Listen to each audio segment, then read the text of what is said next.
Growing world foundation संस्था द्वारा रामलीला भवन परिसर में भव्य दिवाली मेला का आयोजन किया गया, जिसे बेटियां फाउंडेशन द्वारा स्पॉन्सर किया गया, जिसमें शहर भर की महिलाओं ने बढ़ चढ़कर भाग लिया। मेले का उद्घाटन बेटियों फाउंडेशन एनजीओ की नेशनल अध्यक्ष डॉक्टर ज्योत्सना जैन एवं एम.डी. श्री प्रांजल जैन ने दीप प्रज्वलित कर किया। उद्घाटन के अवसर पर उन्होंने कहा कि इस तरह के आयोजन महिलाओं के आत्मनिर्भरता और स्थानीय उत्पादों को बढ़ावा देने में सहायक सिद्ध होते हैं। मेले में दिवाली की झालरें, दीपक, इको फ्रेंडली पटाखे, अचार, पापड़, मठरी, ज्वेलरी, कपड़े, बेडशीट, बुटीक सामग्री सहित दिव्यांग बच्चों द्वारा बनाए गए दीपक व झालरें विशेष आकर्षण का केंद्र रहे। कुल लगभग 50 स्टॉल लगाए गए, जहां महिलाओं ने उत्साहपूर्वक खरीदारी की। मेले के दौरान सांस्कृतिक कार्यक्रमों की मनमोहक प्रस्तुतियां दी गई।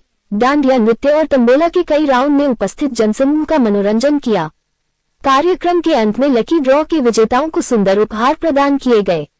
आकर्षक स्टॉल को भी उपहार प्रदान किए गए। इस मेले को सफल बनाने में शिखा गुप्ता के साथ राधिका अत्री, रेणु, पूनम, शशि, सोनू, रीता, पारुल, नीता, आंचल, भारती, क्षमा, कनिका, सीमा, निर्मल, निशा, सरिता आदि का विशेष योगदान रहा। अच्छी सेल भी होती है उनकी, क्योंकि हमारे क्लब की सभी बहनें उनका सामान लेकर जाती हैं दीपावली का, और हाथ से बना हुआ उनका खाने पीने का सामान भी रहता है। सब बहुत खुश रहती है। मेला बहुत अच्छा जाता है हमेशा। और ग्रोइंग वर्ल्ड फाउंडेशन हमेशा समय समय पर अपना हर त्योहारों पर कार्य करता रहता है, और समाज सेवा के लिए भी अगर किसी को जरूरत पड़ती है, कोई हमारे पे फोन करता है, तो ये हमेशा सारी बहनें हमारी तत्पर रहती हैं। बहुत बहुत बहुत धन्यवाद। इसी के साथ आपका शुभ नाम? मेरा शिखा गुप्ता। शिखा गुप्ता जी से मुखातिब थे। शिखा गुप्ता जी समाज में बहुत अच्छे कार्य कर रही हैं, और इनके उत्कृष्ट कार्यों के लिए इन्हें सम्मानित कई जगह सम्मानित किया जाता है। इसके साथ हमारी बहन, उनका नाम कृति श्रीवास्तव जी। आप? विदिशा जैन। और आप? ग्रोइंग वर्ल्ड फाउंडेशन की प्रेसिडेंट हूँ। मैं Poonam Singh growing world foundation की मैं महामंत्री हूँ, और पिछले कई सालों से इस संस्था से जुड़ी हुई हूँ। आज ही हमने ये मेला लगाया है, जो घर घर स्वदेशी, हर घर स्वदेशी, जो मोदी जी का नारा है, इसमें 8-10 स्टॉल हमारे स्वदेशी से बनी हुई है। जैसे अचार है, बैग्स है, और जूट के भी कई सामान है, जो ये सब खुद महिलाओं ने बनाए। ये promotion make in India follow कर रही है। ये माता बहनें जब आगे आ गई हैं तो कोई उसे रोक नहीं सकता। उस अभियान को 30% आरक्षण मोदी जी ने महिलाओं को दिया है। इसी के साथ निशा रस्तोगी जी, बहुत बहुत धन्यवाद। अभी सभी नारी शक्ति का बहुत बड़ा धन्यवाद मैं ग्रोइंग वर्ल्ड का तो करना चाहूँगी, प्लस बेटिया फाउंडेशन का, जिन्होंने ये प्रोग्राम को स्पॉन्सर किया है, और उन्होंने आके महिलाओं को, और हमारे सभी चैनल्स, हमारे मीडिया भाई, जो समय समय पर हमारे सारे प्रोग्राम, सबके हाथों में आजकल जरूरी नहीं अखबार चाहिए, टीवी चाहिए, ये अपने मोबाइलों में देखते हैं हमारे सारे प्रोग्राम को, तो बहुत खुशी होती है। सभी हमारे मीडिया भाइयों इन का सभी हमारी बहुत धन्यवाद। बहनों ने बहुत अच्छा मेला लगाया है। देखिए ये मेले का आयोजन किया गया है। मैं अपने सभी भाइयों से कहूँगा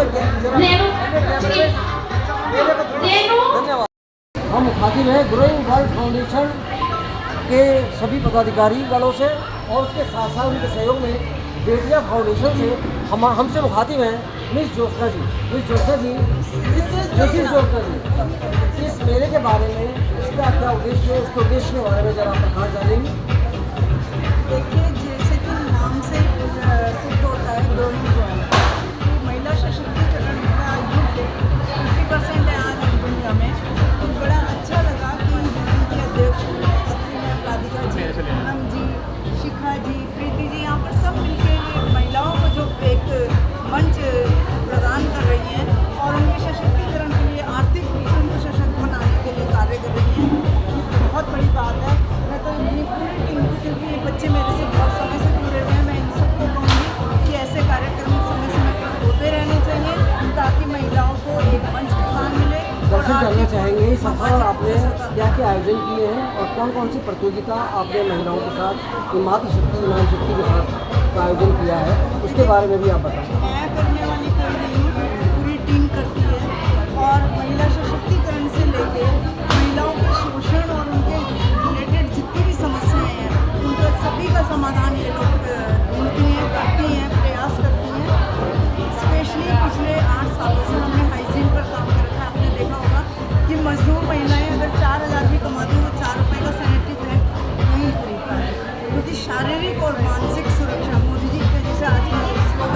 जी।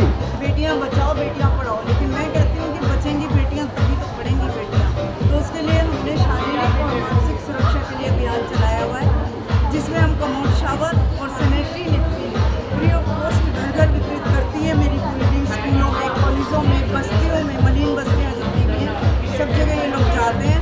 यही नहीं, देश के 12 राज्यों में हम लोग काम कर रहे हैं, हिमाचल में, पंजाब में, हरियाणा में, उत्तर प्रदेश में, MP में, जम्मू कश्मीर में, तो इतने स्टेट्स में हम लोग काम कर रहे हैं, दिल्ली में, तो सभी जगह ये अभियान हमारा। तीसरा अभी हमने विकलांग लोगों के लिए, आपने देखा होगा विकलांग लोग इंडियन अच्छा, हैंडीकैप डिसेबल लोगों के लिए आप लोग हाँ, तो उनको फ्री ऑफ कॉस्ट पूरा सिस्टम लगा के देते हैं। सिस्टम में क्या क्या देते हैं? इंग्लिश पूरा सिस्टम लगा के देते हैं।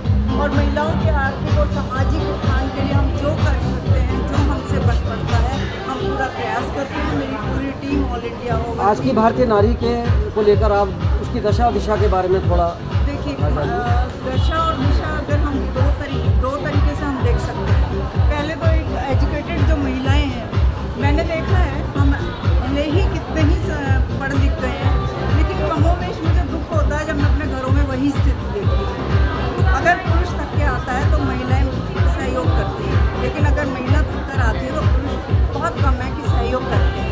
तो उसमें भी, और जिस समय जैसे आपने देखा होगा सड़कों पे आज महिलाएं सुरक्षित नहीं हैं, या तो एक संरचना है प्रकृति की पुरुष और स्त्री की, लेकिन सामाजिक रूप से जो भेदभाव किया जाता है, लिंग भेद जो किया जाता है, उसके तहत अपराध वृत्तियाँ निरंतर बढ़ती जा रही हैं। हम आज मोबाइल और इंटरनेट की